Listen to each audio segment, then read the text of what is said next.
Hey guys, this is episode 26 of the Tea in Tokyo podcast. My name's Somya. And I'm Ellie. Yep, and what did we do in the second half of this week? So this week we went to Nagano City and Matsumoto. Yeah, that's right. We'll tell you all about it right now.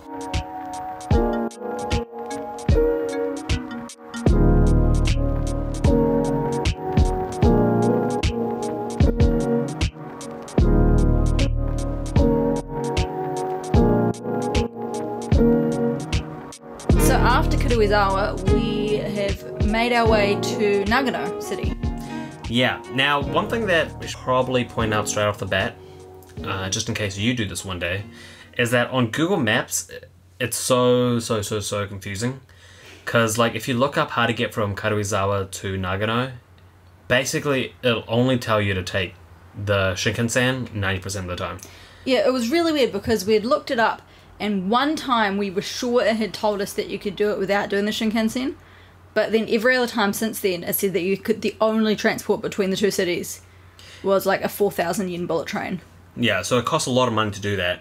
Otherwise, I was looking it up before we went there, and it said that you can go to a nearby station. So instead of Karuizawa Station, you can go to Karuizawa Station, which is like a 50-minute walk. And then from there, there's like another train that you can take. A local train. Yeah, a local train. But what we found when we actually got there was that that's kind of all bullcrap, that you can actually go from Karuizawa to Nagano on a local train. So it's the same local train that you would have caught from Naka Karuizawa. You catch that same one just at Karuizawa Station. So we don't know what Google Maps was telling us or why. Yeah, and even, like, I looked it up just a second ago, and even now it says that you have to take the train. You can take a train to Naka Karuizawa, and then there you have to change to another train. Whatever. It's not true. You catch it's like the Shinoe line or something? Yeah, Shinoa Tetsudo line. And it's only about 1,600 yen, so you end up saving a lot of money, because it's about 3,500 to 4,000 on the Shinkansen. And it takes about an hour and a half to get there, which, to be honest, like, we were absolutely fine with, because we loved it. The scenery was so good. For most of the ride, we were the only ones in our carriage, so we just opened up the windows and just had like a nice scenic train ride through the mountains. It was really cool. Yeah, it's just mountains, small little villages, that kind of stuff. The scenery's nice. One thing that I found that's really weird is, so we went all the way from Tokyo to Karuizawa and then all around Nagano. Like, we traveled quite a long distance, and not once in that entire trip did we ever see a farm that had livestock on it. Like, no cows, no sheep, no pigs, no nothing. And it made me, like, that's so weird, you know. You'd think you'd see one. I don't know, is that weird just because we're from New Zealand, where the second you're outside of Christchurch, there's, like, farm animals everywhere? I don't know what it's like in the rest of the world. Maybe for other people this isn't weird, but the idea that you can travel so far and not see any farms, like even crop farms, there weren't really any really massive crop farms. There were smaller, like, rice paddy fields, but that's kind of it. It was really odd, and what made us think is either they're really their regions are super specialized in what they grow, so maybe like if you go up to, for example, like Hokkaido, maybe you'll see all the animals there, like all the livestock, and here they just don't do any, which is kind of the better option. Or the sadder option is that all the animals are actually just inside in, you know, factory farms. Yeah, I'm not sure which, although to be fair, it would make sense if it was the nicer version of it being specialised, because all of the recommended specialised foods in Nagano are like vegetarian, apart from horse meat. But, you know, there's like no recommended like specialised, like, I don't know, dish that contains cow or whatever. Yeah, true. Although I did notice a lot of cow tongue there. Did you? I did not. Cow tongue was there was like signs of cow tongue everywhere. But yeah, anyway, yeah. So we went to Nagano, with the city centre of the prefecture Nagano, and yeah, it was really good. So we stayed in an Airbnb. It was a really good Airbnb. It was like a 5-minute walk from the station. It was a 1-bedroom, like, nice little modern place on like a 3rd floor of. It's called like Compass is the name of the building. Yeah, I would recommend you stay there if you ever go. Yeah, definitely. It was pretty cheap. It was like 20,000 yen for 3 days. And there are 3 of us there, so that was pretty cheap. If you ever look for it on Airbnb, it's called Family Friendly 3-floor condo, 5-minute walk to Nagano Station. And it was totally like a nice wee place to stay. Yeah, Nagano's a really nice town because it's a lot bigger than I was expecting. You know, it has big buildings. It's it's like a proper city, whereas Karuizawa was just a mountain town. And you could tell a lot of people were just there visiting. But yeah, Nagano is like a proper city, but it's really nice because it's surrounded by mountains that are pretty close by. It's so it's in a pretty small valley. No matter which way you sort of look at the end of a street, there's going to be like a mountain view, which I really like because I hadn't even realised how much I kind of missed that living in Tokyo until we were there, and I was like, man, it's so nice to be reminded that there's like nature out there in the world. Yeah. In fact, actually, just on that topic, like just fast forwarding to when we got back to Tokyo, I realised how goddamn noisy it is here. And it how is many so people noisy. there are. There was like, we got in at Ikebukuro station, and it was just like so, like a sea of humans. Yeah. So it was really nice just for 7 days being away. Even though Nagano is, you know, like I said, it's not a small place at all, but it's a lot quieter than it is here in Tokyo. So yeah, so what did we do that first day? I guess we just kind of walked around the city, right? Well, our friend was meeting us there, and she was coming a bit later, so when me and Sonia arrived, we wandered around the city for a couple of hours, because we arrived a bit before our check-in. Our check-in was at 4, but we dropped our bags off at the Airbnb. I felt bad just like staying there before, so we kind of just walked around the city. It was a nice walk around. We just explored the area. We saw how the city was like very similar to Tokyo, but also very different in that, you know, there's nature everywhere. Yeah. Alright, so we just messed around that first day, didn't really do a whole lot. But the second day, we went somewhere where we weren't originally going to go, but then we realized we had a lot more time than we thought. So we went to Matsumoto, which I keep saying wrong, I keep saying Motosando, but Matsumoto, which is famous for a castle there. You've probably seen pictures of it. It's this nice, like, black castle with a moat around it. So the reason the castle was famous is because of how, like, it's fully black. So I think it's one of the only ones that looks like that. Like, it's fully painted black, and apparently the maintenance is really expensive every year because they have to regularly do, like, such intense upkeep to, like, keep that cool looking, like, dark noir sort of colour. Yeah, that makes sense. I saw that most of the castle is pretty much what it originally looked like the keep part of it. Where, although they have added some, like, new things to it over the last, like, century. But the castle was built all the way back in 1594, so it's really old. We went primarily just for that castle. And man, it was worth it. Like, I'm really glad we went. Everyone had recommended if you're going to Nagano, go visit this castle, but they also said you have to have a car if you want to visit the castle, because it's so far away from Nagano City. And it was the same thing with going from Karuizawa to Nagano, where when we looked up on Google Maps, originally it said that you had to catch a Shinkansen. But then when we got there, there's just normal, like a local train that you can catch, which also has an express option. We missed the express train by like a minute, so we, instead of taking 50 minutes, it took like an hour and a half, but that was still all good. Yeah, I don't know why they do that. Like, maybe it's because if you're like a foreigner, they think you just want to take a Shinkansen, but it's like, it's so much more expensive. It just doesn't make sense. But man, the castle was so cool. We got to take a photo with a samurai outside. Yeah, it was like perfect as well because the weather wasn't great, but it was good in that it wasn't too hot. Yeah. So it was relatively empty, probably also because of coronavirus, but I think the weather probably also contributed to that. So it was pretty like good for taking photos and just being able to explore without feeling like crowded by lots of people. They were doing proper like social distancing and stuff in there though. You know, like they told people you had to be like a meter or something apart from one another. Yeah. And yeah, man, the castle's so massive. It's like 5-6 stories tall. I think it's 7 stories tall, isn't it? Oh, is it 7? Okay, yeah. So it's 7 stories tall. And it's something that we've noticed when we've been to other temples as well. The stairs are so steep. I think on one of the information panels inside the castle, I think it said the stairs are 55 degrees. So yeah, I would believe that, yeah. Pretty, one of them was seriously steep, and they were very, like, tall stairs, so it was literally, like, the length of my legs. And coming down it, the tour, like, the guy waiting at the bottom, because there was, like, staff members at all the stairs, probably because people fall all the time, was, like, laughing at me, because I looked like such a dumbass trying to come down these stairs that were, like, the same length as my body. And my leg hurt. Like, the next day it felt like I'd done exercise. Stairs are so slippery as well. Because obviously you take your shoes off, so you're walking around in socks on these, like, polished wooden floors. It makes sense why they're so steep, though, I guess, because it doesn't take up much room. But man, it really got me thinking, how the hell did anyone ever fight, like, in those castles, you know, like, move around? Like, I have a feeling like more people died just falling down those stairs than actually got pierced by, like, Well, I think most castles were built during times of peace, which is another reason why Matsumoto Castle was kind of unique-ish, is because it was built during, like, a feudal period.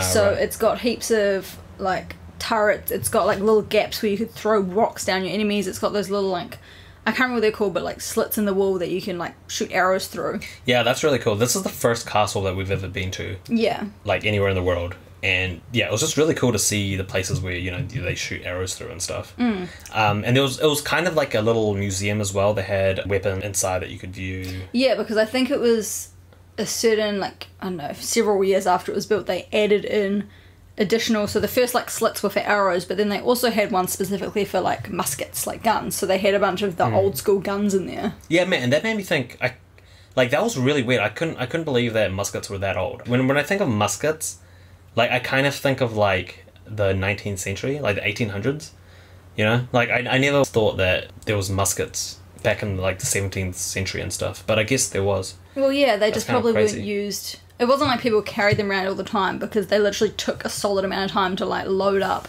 Yeah. Get ready, fire, load up again. Although, I did read that the castle was in use until, I think, 1880 or something like that, so I guess the muskets might have come later, but still, yeah, that was really cool. Like, I love that castle. And by the way, the photos that you can get of that castle is so good. Yeah. Because of the moat, like, you get some really nice reflections.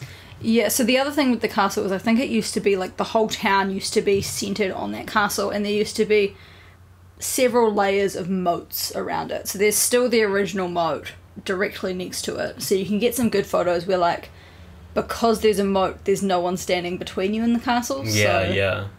Yeah, we saw a picture of, like, what it used to look like with the multiple moats. And to be honest, like, we didn't really walk, like, around the town, so we don't know. Like, there could be some other water features, maybe. Well, yeah, I'm guessing the moats were based on, like, originally there was, like, naturally occurring, like, rivers or streams. Yeah, yeah. That they just kind of, like, customized a little bit. Yeah. Because it used to be separated, so, like, the way the town structure used to be would be there'd be the castle, and then you'd have, you know, the, like, next level of society, and the further away you got from the castle was, like, the poorer people. Yeah, the poorer and poorer people.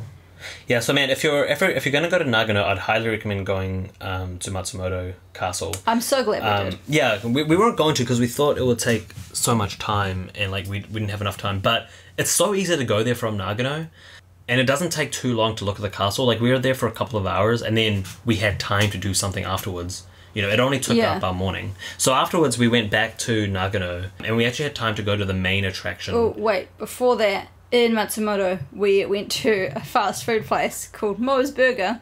Man, great fast food. Yeah.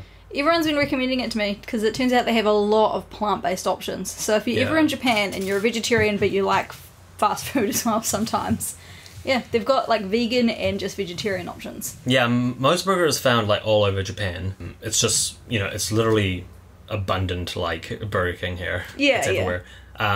But yeah, man, they've got a lot of vegetarian options. Because they literally had, it was like a soy patty, and then it was, you could get the same sauce flavourings. You know how most places they have like one vegetarian option and it's kind of like plain and bland? Yeah. This was like, I got the teriyaki sauce with like, just like a normal burger with the soy patty. So yeah, you know, I feel like it's a good fast food option for like normal people as well. Like Somya got a normal burger. Yeah, I think this is actually the first Japanese fast food place that we've kind of been to, right? Like I've been to KFC and I've been to like fast food like pizza joints, but in terms of like a Japanese like burger place or something, like this is kind of the first one. But yeah, it was good. It was good. It was all good. I mean, it was fast food. It wasn't amazing, but it was still like sweet, solid option. If you're vegetarian and you're only here for a little bit, like that's a nice place to go. Yeah.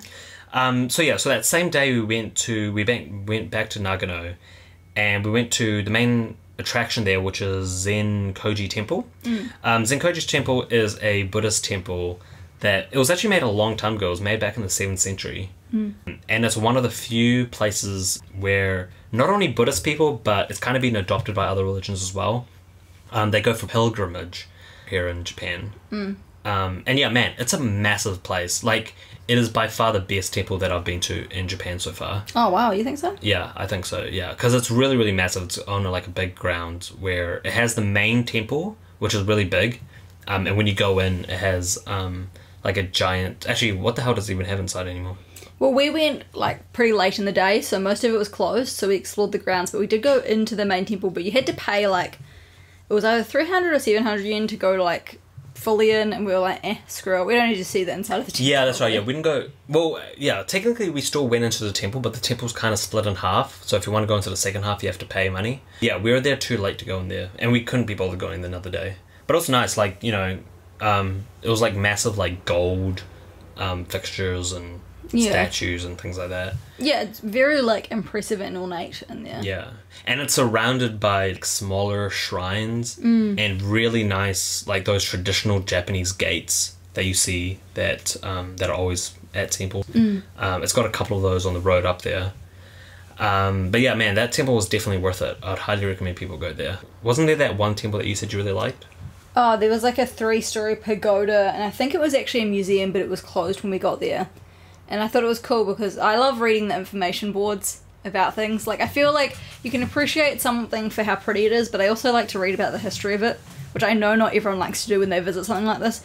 But I found it really interesting because it talked about how I think it was in this pagoda style, like, museum, there's, like, the cremated remains of 2.4 million, like, dead warriors. So, like, basically if people die at war, their, like, ashes are likely to be stored there.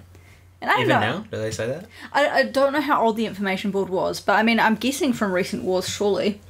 Because 2.4 million, that's a lot of people. Yeah, that is. But yeah, so I always find that sort of thing interesting because it really adds, like, a sense of weight to the history of the place. Yeah, for sure. Yeah, man, and this place was just so extravagant. There was just so much to look at there. Yeah, like, we walked around this place for, like, a solid hour or two, right? Yeah. And this was just on the grounds, not even inside the temples. Yeah. When we were there, so we went there twice. The first time we had a proper look around. The second time we kind of just walked through. But the first time we were there outside of opening hours, technically. So there weren't any stores open. But there was a vending machine where you get a...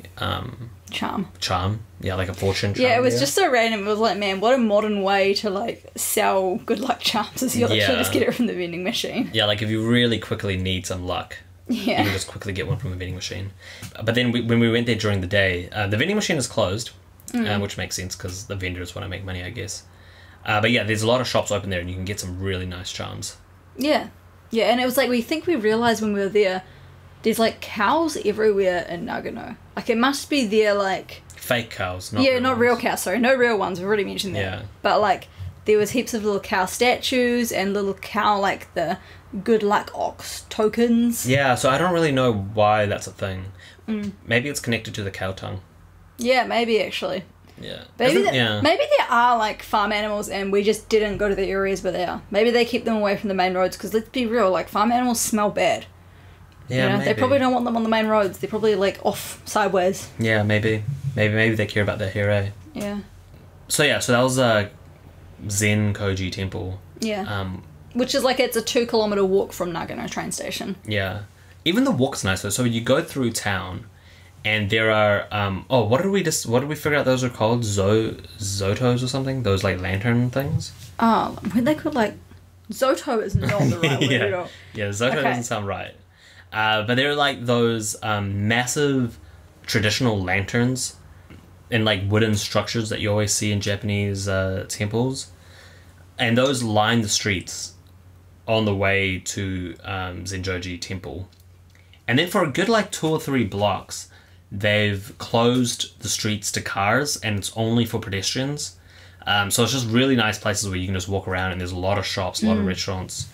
On the main road right outside the temple, there was a nice, like, I don't know what the word is. Just like a shopping district. Like, it was super touristy, but like it had like all of the traditional foods. Yeah. Like, we managed to get, the one food I wanted to try while we were there was oyaki, which is like a, kind of like a buckwheat dough steamed bun? Is that the right word? Yeah. So this is like a traditional thing that is famous in Nagano, right? Yeah. And so we got some there, and they're vegetarian, so they were all vegetarian options. Like, some you got a pumpkin one, I got a mixed vegetable, Steph got a red bean paste, but there was like also like radish and, I don't know, a bunch of other types. And they were really good. Yeah, it was really, really good. I had a meat one like later on. It wasn't the same thing though. It was just like a meat bun, and it's very similar to a meat bun, except just... Yeah, it's literally like a meat bun without I think that the lanterns are called toro. Toro, that's it. Yeah, toros. Yeah. Yeah, so a bunch of those lining the streets as you go up. And one thing actually I forgot to mention is before we went to the temple, is we went to a sake brewery. Oh, yeah. The Yoshinoya Sake Brewery. So it used to be a proper brewery where you could go have a tour of the factory as they're making the sake and stuff like that. But we found out that that's actually been moved now to another location. So instead, this location is... You can view the old... like parts of the old factory, although we didn't do that. But we went at the end of the day, and I think they were kind of potentially in the middle of closing, but they were so excited to have customers that they welcomed us in. Yeah, because they didn't even offer us to go on the tour. Yeah, there was a sign in there in English saying, ask to see our brewery if you like something, Right. we can give you a tour. But it was the end of the day, and I felt kind of like they wanted the sale, but they also were like wanting to go home. Yeah, I'm guessing that's just like a couple of barrels or something. But we ended up doing a sake tasting, and man, like... It's totally worth it. First of all, it's free. Yeah, I expected to have to pay. I was so worried when she was like, yeah, come in. I was like, oh god, how much? Yeah, because we were looking at the menu outside, and man, it was expensive if you wanted food. Yeah, because it's like a restaurant gift shop now. Yeah, it's like 4,000, 5,000 yen for food, and we're like, oh, Jesus Christ, we don't want this. But she was so eager to get us inside that, we just kind of followed her, and we're like, oh, crap, we'll just pay whatever. Yeah. But yeah, like a free tasting, like when does that ever happen? Yeah, and it was kind of handy, like she didn't speak much English. Obviously, it's Japan, they don't speak English everywhere, but they had like little, basically like her speech printed out on large paper in different languages, so we could still get all the information. Yeah. Which was cool, so she could explain to us like, she'd have a little piece of paper that was like, this sake is famous for blah, blah, blah, blah, blah. She was so friendly as well. Yeah. Not only was it free, but you got to taste so many different sakes as well. I was expecting like... Because, for example, we've been to wine tastings before where, you pay a certain fee and then you might get like 4 wines that you get to taste. So I was thinking maybe 4, at the max like 5. We probably tasted like 7 or 8. Maybe even more. They weren't all alcoholic, but they were like...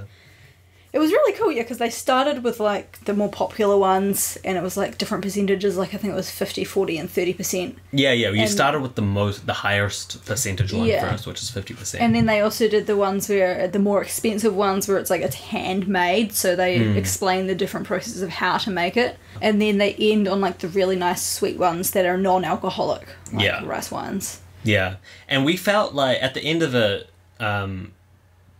Like, by the way, they all tasted, like, really good to me. To be honest, like, my favourite was actually the 50% alcohol one. Really? If I'm not including the non-alcoholic ones. The non-alcoholic ones, like, they're going to taste good because there's no alcohol. Yeah, and they're meant to taste good. But in terms of the alcoholic ones, the 50% one, for me, tasted really nice. Nice. And we were feeling, like, a little bit bad because we were like, man, we got this for free, so we kind of don't want to leave without buying something. Like, we probably should buy something. So we did buy, we went... Like, we only bought 1 bottle between the 3 of us. We bought, like, the citrus, non-alcoholic Yeah, what is it called? drink. It was, like, amizaki or something? Yeah, something like that. Although, to be fair, like, we didn't just buy it just because we felt bad. Like, it legitimately tastes really nice. We wanted to buy something. Amazaki is what it's called. Yeah. And... It was, like, one of those things that so Somi really liked the 50%, I kind of liked, like, the 30%, and then the friend we were with really liked the non-alcoholic ones. So we went with the non-alcoholic one, because we were kind of like, we could totally mix this with, like, vodka if we wanted to make it alcoholic.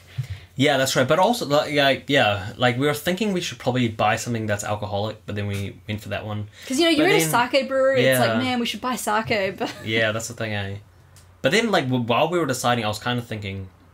We have this, like, strange, invisible pressure of buying an alcoholic one when, like, the non-alcoholic one is clearly better, Yeah. Like, in terms of taste, it's like, man, what's the point of buying one that's alcoholic just purely for the alcohol? Which is another side thing, actually. The, like, lady who was doing the tasting didn't pressure us at all to buy something. This was all our own pressure that we were putting on ourselves. Yeah, for sure, yeah. Like, because how sometimes you go to those things and they're really pushy and it puts you off? Yeah. Like, she was kind of the opposite. She was just, like, I don't know... happy to have someone there. Yeah, for sure. Yeah, she was so nice. And actually, it wasn't just sake that we tasted there. We also got to taste bean miso soup, right? All miso soup is made from bean. Okay, well, we got to taste a miso soup that didn't have fish. Yeah, and I'm still regretting that we didn't buy it. Because we didn't know how it would last on the train back. Yeah, because usually miso soup has like a fishy... fish stock. Fish stock in it, right? Yeah, but this one was 100% bean. And it was really good. Yeah, it was really, really good. And there was also like some... I think it was natto, but it was just like really salty, like... It was the same bean, right? Yeah, It was the same thing, but just it was salted the crap out of it. But yeah, that was nice too. But yeah, I kind of wanted to buy the miso, but... We were just worried that like transporting it back for like a 4-hour bus ride, we didn't know how it would last if it like wasn't refrigerated. Yeah, that's right. But yeah, I mean, maybe we can order it online. They probably have an online store if we really want to. I mean, I don't know if I mentioned this in the last podcast about Karuizawa, but there were these really nice shoes in Karuizawa with like... I think you did. Yeah, I think I did, yeah. Like, when we buy those shoes, we can buy the miso too. Because I really want those shoes, yeah. Yeah. But yeah, so that was the brewery. That brewery is literally right next to the temple. And man, the entire area is really nice because the temple area is massive and there's a lot to see there. But then around it, there's a lot to do as well with all the restaurants and then there's cafes. like in the background, there's like the mountains. So it's just a very aesthetic area. And there's even 2 other like fairly... Well, actually, they're not that large, but there's 2 other like really nice temples even before it. Like when we had reached those temples, we thought that was Zenkoji. Yeah, we were confused. We were like, "Is this it? This doesn't seem big enough, but it's still pretty big." Actually, I just said Zenkoji. It's just Zenkoji. Zenkoji is the one that's in Tokyo. Yeah, man. Why are they? They all sound exactly the same. That was all for that day. That day we were very tired. We went home and we were like, "Oh, we might go out again," but then we ended up ordering Uber Eats. Yeah. Which was delicious. They had some vegetarian sushi, so I was happy. Yeah, we got sushi. That was good. And we just went to bed early because we wanted to wake up early the next morning. Yeah, exactly. I remember we were feeling a little bit bad because, like, the weather was... In terms of the weather, it was, like, kind of overcast. And we were thinking, like, we haven't seen blue sky in ages. Like, maybe it would be better if it's nice and sunny and stuff. But then the very last day when we were leaving, it was super sunny. And, man, we're so glad it wasn't that sunny. Yeah, I feel like... It's way too hot. It's like society has conditioned you to think that blue skies and sun are, like, good. But it's like, no. I want it to be a little bit overcast because it was still pretty warm, but it was like we weren't wearing jackets or anything. But I think any hotter and it would have been, like, uncomfortable. Yeah, like, it was a really good... Which is why we chose to go at this time of year. Yeah. So we went to the castle and then the temple, and when we were in Karuizawa, like, we really wanted to go to that bird park, but we just didn't have, like, it was just too foggy to be able to go to a bird park. So we were really keen to go to a place with a lot of nature, like go for a nice nature walk through the forest. And luckily for us, there was a really nice place close by called Togakushi Shrine, which is another one where there's no public transport to it, according to the internet. Yeah. But we went and asked at the information centre and there is a local bus. Yeah. So, and the bus, like, when you look on any maps online, it says there's no public transport at all. Like, it doesn't even give you, like, a Shinkansen. Yeah. So, if you're ever looking anywhere in Japan, ask at the information desk. So, we caught, like, a local bus there. It was, like, a round-trip ticket. Yeah, it was, like, 900 yen, I think, round-trip. No, it was way more than that. It was like 3,000 yen. Oh, was it? Yeah. Jesus Christ. All right, well, yeah, so we paid about 3,000 yen round trip.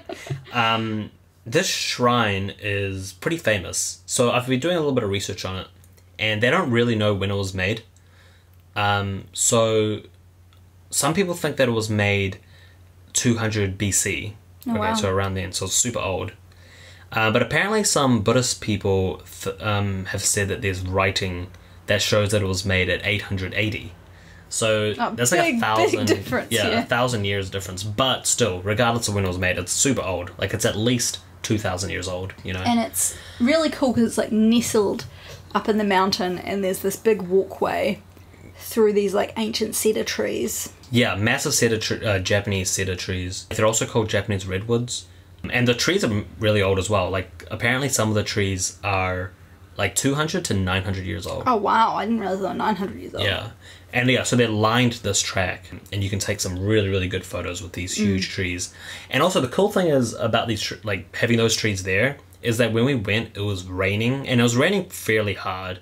But on the track, you can barely feel the rain, because, like, the trees are just protecting you. We got out our umbrellas for parts of it, but we also, like, we put them away for big chunks of the walk because, yeah, you didn't even need them. Yeah, I like, for example, I didn't even have an umbrella, and I was holding my camera, and, you know, normally if it was raining a lot, my camera would get ruined because it's not waterproof. But like I had no issues at all. And yeah, man, this track is so nice. Like there's, again, it has those traditional gates that you see that lead up to temples. And these gates, because it's in the forest, there's so much moss and like little plants growing on them. It's really so cool everything because looks really the ancient. ceiling, like the roof of it is what's covered. Yeah. So it's but fully even the green. like the little monuments that they have around, you know, there's like moss and stuff growing on them. And everything looks really ancient, really nice. Like it looks like something off that anime. What's it called again? Princess Mononoke. Ah, yeah. Yeah, looks like something off that. Yeah. So I really, really, really like that walk. Except, like, we looked up this walk online and it said it was, like, a very easy, like, mild, flat track. Because you take the bus, like, most of the way up the mountain and then you walk the final bit. And it said it was, like, a half hour. And it probably was about a half hour. But, man, about halfway, so after you get past these beautiful redwoods, there's, like, some pretty steep stairs to get there. And I was not, like, mentally prepared to be doing, like, steep stairs, especially after my legs were sore from doing the castle the day before. A little disclaimer on how hard it is, though, is that we're very unfit. Oh, yeah, so there was totally, like, little kids and old people doing it. Yeah. Yeah, like anyone, no matter what age you are, you should be able to do Like, this. it wasn't a difficult walk at all. Yeah. But it was, like, when we were going up the steeper steps, we totally stopped. Yeah. Like, I think, like, once or twice for, like, Yeah. a breather, where I was like, all right, guys, I'm putting my foot down. I need to take a brief break. And we took a break for, like, a minute, and then we continued. Yeah. So it wasn't, like, deadly, but there was, like, points where the steps were a little bit steeper than I think I anticipated. Plus, I was wearing a dress. Like, I wasn't prepared for this to be, like, an actual walk. Like, I wasn't wearing, like, proper walking gear at all. And Ellie fell over once. Oh, yeah, I slipped and I fell. And so, let's blame that on why I needed breaks, because I was all sore. Like, if you're a spiritual person, I think the top would have meant more to you. Like, when we got to the top, and maybe this is because we had just seen Zenkoji Temple, and it's so grand and so epic, that when we got to the top of this walk that, turned out to be a little bit more difficult than we were expecting, and it was kind of long, and it was raining, and it had this long, entire... it was half an hour. Yeah, you're right, yeah, it was half an hour. But, like, there was a certain mood because of all of that, and because of the rain and stuff. So when you got to the top, it's like, two little shrines. It was it was like underwhelming, yeah. but only because I think our expectations were too high. Because it was two little shrines, and there was it was a Saturday, so it was pretty busy. Like, there was a few other people on this walk, and like they were saying their prayers at the shrine. So for them, it was probably like worthwhile because it was more of a religious thing. But for us, like, we got to the top, and it was like, sweet, we made it. Let's go straight back down. Yeah, we didn't stay for long. We kind of looked at it. We're like, all right, sweet, yeah. To be honest, the shrine wasn't really the main reason that I wanted to be there. I wanted to be there to walk through the forest. So to do that, we had to, like, walk back down to, like, that massive gate that was covered in, like, lichen and stuff. Yeah, that was covered in lichen and things. And we went through the walk. There's, like, they call it the botanical gardens, although it's nothing like a botanical. It's just a forest. Like, Yeah. there's no, like, set flowers there or anything. It's literally just a forest, and you walk through it. But it is nicely. It's not paved. It's got wooden planks on it, Which are right? bad in that, man, they were slippery because it was raining. Yeah. It was we had to walk very carefully over these wooden planks. Yeah, I slept 2 times, like, aggressively. Like, at one point it was like a cartoon where he was slipping for like a minute. Yeah. Like, going, whoa. I was actually pretty impressed with my ability to balance. Yeah, I think if that had been me, I would have fallen on my butt. Like, I did fall over. Yeah, exactly. Yeah, I didn't fall over, but I was just sliding down. Like, in the scene in Risky Business when he was, like, sliding into the room, that was me, except in the park.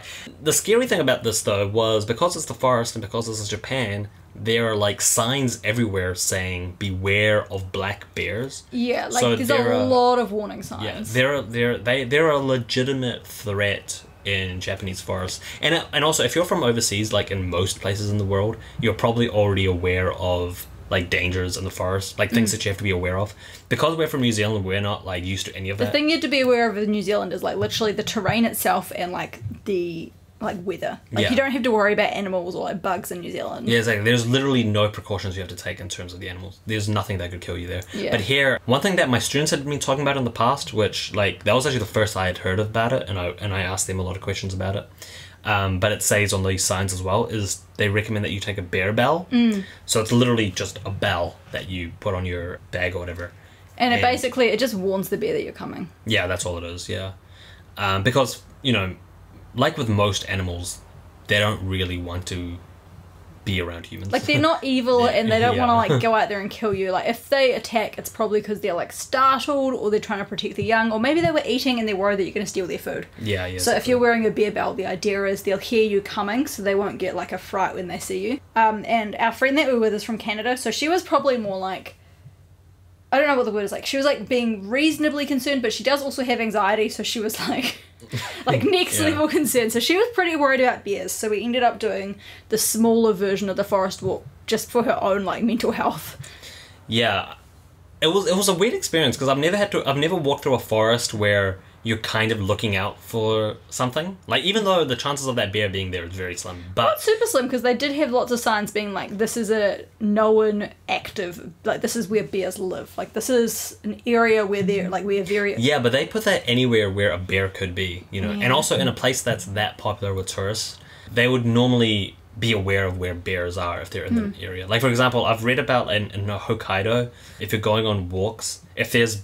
like, they'll know if there's been a bear sighting around that area, and then they'll tell you, and you won't be allowed to go on that walk. But regardless, like, yeah, I was, like, looking around for a bear, you know? Yeah. Like, I've never walked through a forest like that before. Like, you know, like, I'd see, like, a little fallen over log, and it'd be, like, a black, like, in the shadows, and I'd be like, is that a bear? You know, because there was a chance that it's going to be a goddamn bear.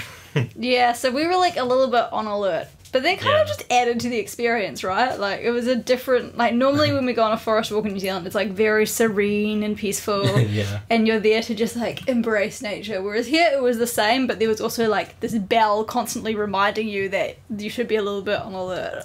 Yeah, that bell it was kind of funny in a way, because it was... To me, it was the equivalent of the Jaws soundtrack.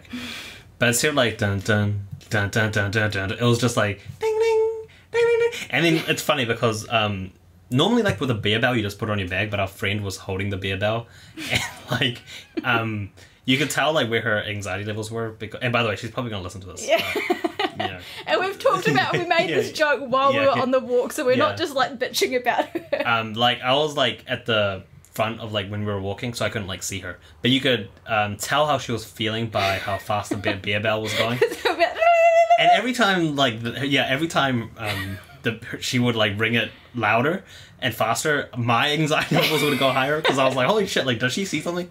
Like, no, I think it was literally, like, the areas, so sometimes the walkway was, like, lifted up, and she rang it less then, or when we walked past other people on the trail. Right. But it was, like, as soon as we went down to the forest floor, and there was, like, the forest undergrowth was, like, taller than us, and you couldn't see around you, I think that's when she got anxious, because you couldn't tell if there was something nearby.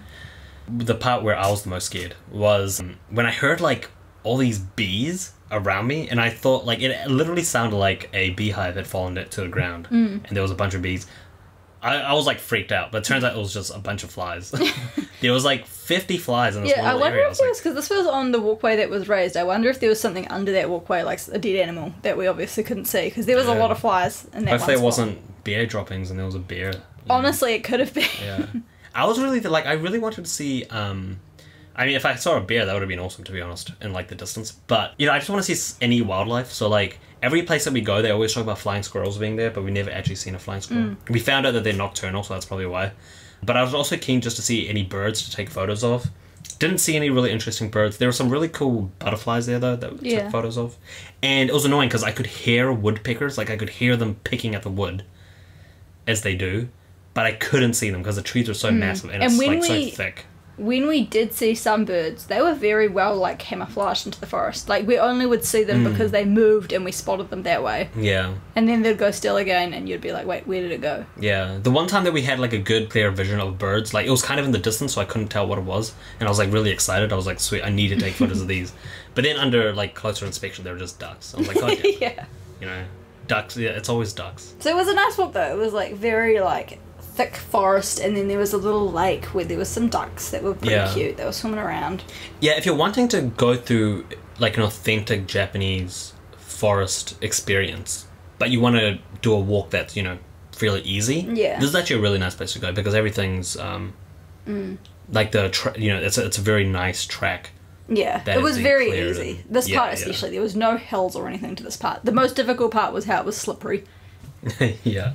And there was lots of different tracks you could take through the botanical garden. I think one of them had been like on the map outside of it. There was like crosses through it, and I think that floods might have washed the wooden planks away. Yeah. Like, I think that's why it was crossed out. I don't think it was crossed out because there was bears. Mm. But yeah, so it was like a nice, easy, it was like a good, like, there's like a Japanese word for it that means like to bathe in nature. And honestly, it was kind of like that. Yeah, man, so I'm really happy that we went there. And to be honest, with this whole Nagano trip, we did pretty much everything that I wanted to do. Like, Karuizawa was a place I had never heard about until, like, you know, a couple of days before we went. And I'm glad we went there. And I'm really glad that we took the time to go to Matsumoto. And then, yeah, Nagano. Like, there's the only thing that's very famous, like the most famous thing in Nagano that we didn't do because it's the wrong season, is the snow monkeys. So when you, you know, you've probably, you know, everyone's seen the snow monkeys that are bathing in the onsens. That's in Nagano. We're definitely going to come back in winter time to see that. But apart from that, I think we pretty much saw everything we wanted in Nagano, right? Yeah, the other thing about Nagano was literally every meal we had was just like A+. Yeah, yeah. Like, the food there was this. We mentioned it in the Karuizawa like podcast as well. Same thing in Nagano. All the food we had was so good.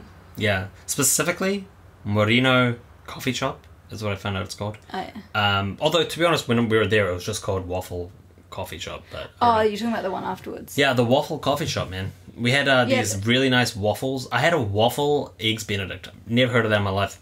It was delicious. But they've got like a variety of waffles there. I made the mistake of getting chocolate waffles for breakfast. So it was like chocolate ice cream and chocolate waffles. It was a little bit too much chocolate for me, like first thing in the morning. But it was still really delicious. Yeah, I can't remember what all the other places are called. Like, everywhere that we went, the food was great. But yeah, specifically that waffle shop. And also there was the dim sum place that we went to. Yeah, I found the dim sum place, but the name is fully not dim sum. God damn it. Why is it there with names? I don't know. I found it on the map. How is the white person better than the brown person when it comes to foreign names? It makes no sense. I put more effort in because of my whiteness. Yeah, I've got to counteract it. Yeah. The dim sum place, its name is in kanji, so I'm not sure what it's actually called. Like, I don't know how to pronounce it. Yeah. But it had vegetarian gyoza, which was cool. We went to a really cool... The very first day there, we went to, like, a cafe that was, like, a deli. And it had, like, set menus with, like, a bunch of food. And, like, you really enjoyed that, right? Yeah, yeah. And then, we went to a pizza place. I don't know, just, like, everything we had was just good. But particularly, man, that dim sum was good. Like, if I went back there, I would go there 100% again. Yeah. Yeah, so overall, the last 7 days, awesome trip. Glad we did it. That was like a good break from work as well. We're recording this on Monday. I've already had work this morning. Gonna have work again this afternoon. It was one of those trips where I feel like it's not going to be as like exciting or as much to do as if you go somewhere like Kyoto or Osaka that are known as tourist destinations. But it was like, that was almost a good thing because it made it more of a relaxing trip. Because there was less to do, there was like less pressure to like rush around and do everything you can. It meant that you could kind of take your time, and we didn't feel guilty about having like early nights because we wanted to get up in the morning. Yeah, just a relaxing, nice trip. So our next trip, we don't know when the next trip is going to be. We're pretty poor, and we're getting poorer because our bookings suck. Oh, yeah, man, this month, like, even worse than last month. Yeah. We'll go into more detail of that next episode. Yeah, we'll let you guys know what we're doing next. We don't really quite know Probably yet. Nico. Yeah. Alright, well, thank you very much for listening. And remember to follow us on Instagram at T_in_Tokyo. And also on Twitter at TInTokyo. And yeah, that's pretty much it. We'll see you next time. Alright, bye. Bye.